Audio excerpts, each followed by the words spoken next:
this episode, I've got to share with you one of the coolest, most fun thing to do in the wintertime on the Puget Sound, which is catching squid.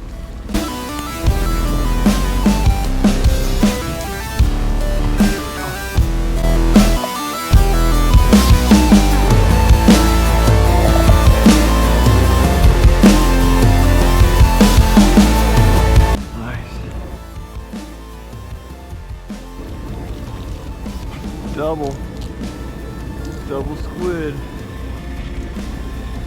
See, I stopped right here because I saw all the horizontal lines on the fish finder. You can catch squid from a pier, a dock, around Puget Sound, but I love getting my boat out and squidding from the boat. I do it at nighttime. I do it during the daytime. It's so easy to get just a ton of this, squid that you can turn into just awesome fried calamari. Just one of our favorite meals to enjoy, fresh out of the waters of Puget Sound. All right, so let's talk about how we rig up for catching Puget Sound squid. There's a couple different ways you can do it. I'm going to talk about squidding from a boat, but let me show you kind of a traditional dock setup for catching squid. So here I've got just I have a standard jigging 7.5 foot jigging rod, and I've got these squid jigs. You can see real close right there. Attached. I've got 3 of them on this line. All right, 1, 2, and 3. I got about 18 inches between them, and these are all weighted squid jigs, right? So the weighted squid jig approach is kind of what you would do on a dock or pier. You can also do the same thing from a boat. The early morning dawn hours, squid are still in shallow water, so you don't need a lot of weight to get down to them. They're pretty easy to find on your sonar, especially when they're around in good numbers. So this setup will get it done from a boat or from a dock. All right, so let's talk about more of a boat squid jigging setup. So you have a weighted jig up top, and then I'll run 12 to 18 inches of 40-pound fluoro to unweighted jig. This is the Tory unweighted setup, and I'll attach half an ounce, maybe 2 ounces of lead to the bottom of that, so you can get down in 80, 100, probably 150 feet of water without a problem. And that helps you go after squid all day. So you don't have to get up super early or stay up super late. You can still get your squid with these different techniques and ways of rigging up. I get excited when I see them on the screen because I'm like, I know we're about to hook up. Yeah. Yeah, unless your gear is fouled up, which had that happen before too.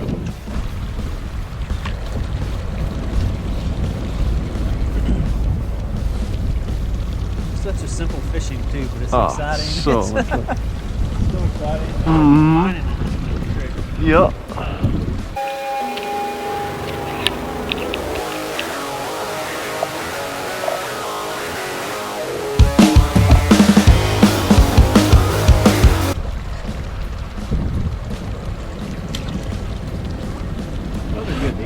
And they're good to eat. I mean, it's just a great fall. I really don't know anybody that doesn't like to go to the restaurant and get fried calamari. Right?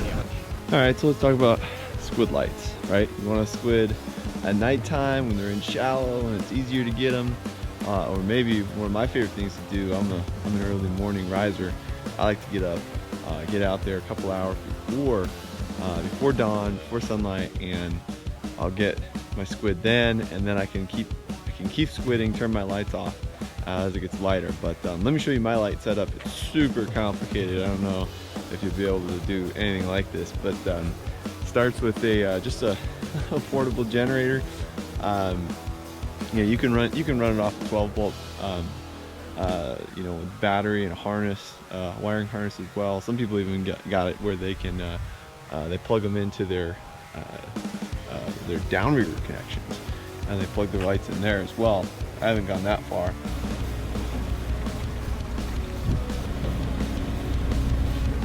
Alright, right here, seeing a ton of lines on the screen, dropping all the way down. Watch. One. Oh, right. Second twitch. That was predictable. That's probably a double or triple here. Oh, nope, just a nice one. Probably another one that got off. Just been motoring around the docks here for a little bit, looking for exactly what I see on the screen right there.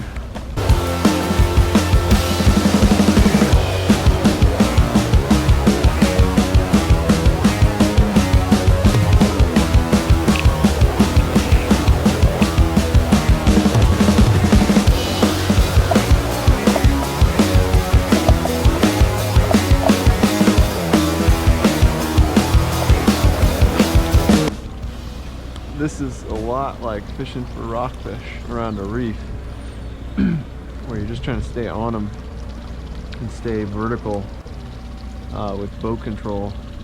We got a little bit of wind and current and everything kind of moving me around. So,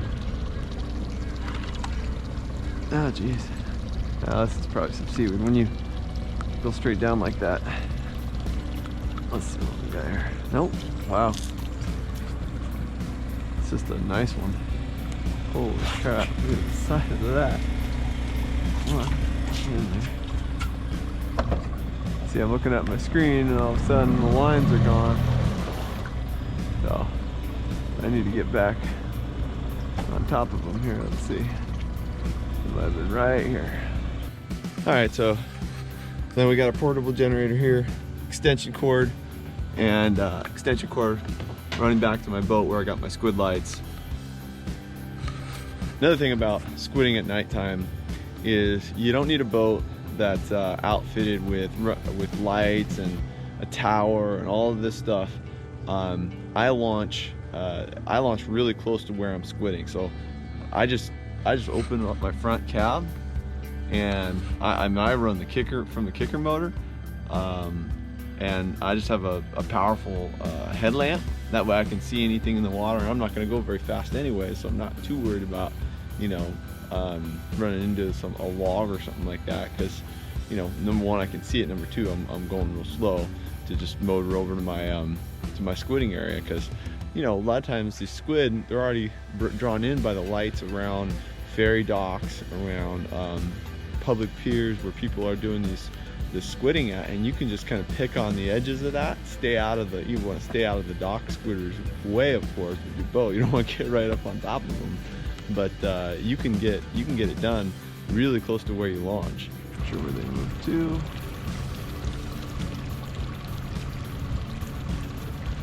Oh, there we go.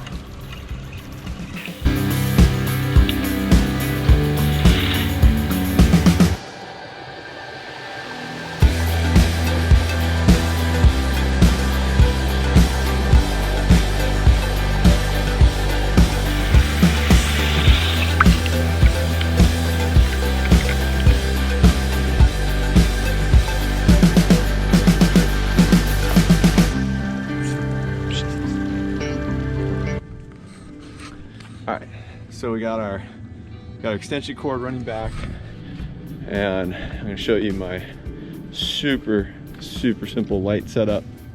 So I bought this simple little cheap LED, maybe I think it's 6,000 lumens, something like that. Got it off of Amazon, super cheap. I can put the link in the video description. And what I do is I zip tie it to my Scotty rod holder. So I zip tie it right around there, and just basically when I'm doing it right, I can take it through that hole and around the Scotty downrigger. I just run it just like this, hanging over the side, and plenty of light That's plenty of light to get it done and attract squid and get easy limits while you're out there waiting for the sun to come up. It's pretty simple, pretty sweet, pretty awesome. I got my third in a row right here, bro. Come on now. Are you on the very bottom? I was. Dang.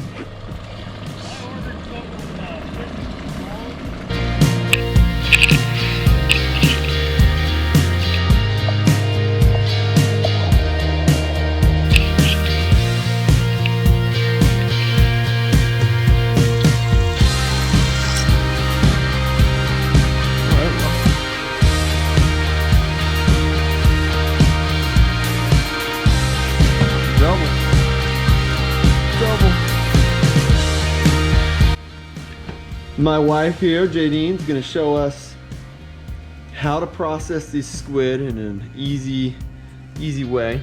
Okay, so you can see this side has the little tubey thing. I don't know what that's called. Might need a biologist. Yeah, but like the plastic piece, right? That's Okay, in now there. this is that was the underside. Yeah. And you can find the plastic piece because it sticks Yep. out on the back. Yep. Now I grab it with a paper towel and then I try to insert my finger underneath the plastic going this direction. Yep. So, but you have to have a good grip on it. See, now I've separated the plastic. Yeah, I right see there. that. Yeah. Okay. Then I run my finger down along the whole thing and then pull. Oh, I broke the ink sac on this one. See, that's what we're trying to do. We're trying to get it out without breaking the ink sac to make Just it 'cause it's a mess. It's as not- clean as possible. It's not a big deal if you break the ink sac, but it just makes it a few extra steps of cleaning you don't have to do if you can get it perfect. So, and here, Okay, right after the eye, you just cut. Then this little Discard cartilage, this. plasticky feeling piece. yep, Then right here is we'll its get little that beak out. Yep, You just push below it, and it kind of pops into a ball, and you can just tear it off. yep. Now we And just rinse these all two this. things and we're good to go and move on to the next yeah, one. like sometimes you'll see A little bit of extra little stuff extra in there. stuff in there. Yep, yep. One time we actually found eggs in there. It was kind of weird. But overall, it's pretty easy. You can do a few of these, you become a pro and you can go pretty fast.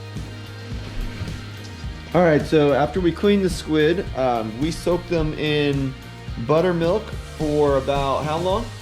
At least an hour.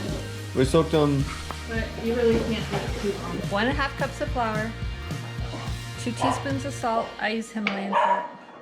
1/4 teaspoon of pepper, 1/4 teaspoon of garlic powder, 1/2 teaspoon of paprika. all right. We mix all this up and then this becomes the batter, right? Yeah, so we're gonna take the pieces, dredge them in this, Yeah. get some oil hot, and then we're gonna fry it in that. Very cool. And this will make your fried calamari batter stay on, as opposed to sometimes, at least when I tried it the first time, it fell off and didn't turn out so well. So, all right. So now that we've got the This is all dredged. our batter, our dredged calamari strips here, squid strips, we are letting them cook in oil. We got our oil medium high here, and Just let it go for a couple minutes. 2 to 3. a couple minutes of cook time.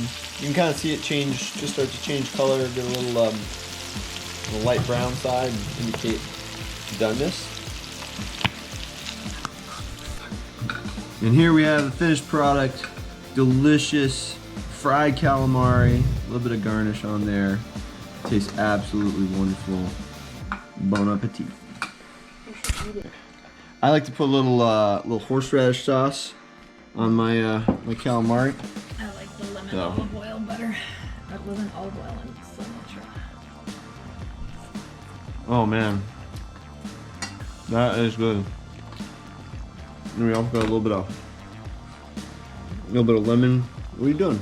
A little bit of lemon, olive oil, cilantro. Let's try that.